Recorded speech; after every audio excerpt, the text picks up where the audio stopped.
আমি চাই আমার বকাটে ছেলেমেয়েরা চলে আসুক, রাস্তায় যারা আড্ডা মারে তারা চলে আসুক। ছাত্র যৌবন এখানে ঘুরে বেড়াতে হবে না। 5,000 টাকা ভিক্ষে নেওয়ার দরকার নেই। আপনার জীবনকে স্থায়ী করবার জন্য আপনি কাজ করুন দলের হয়ে ভালো করে।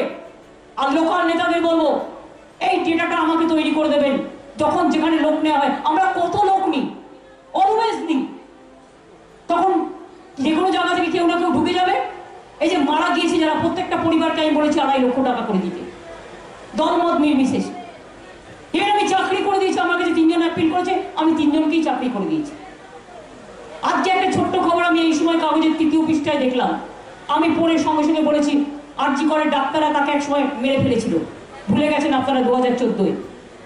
এই সময় পেজ নাম্বার 3-তে খবরটা আছে।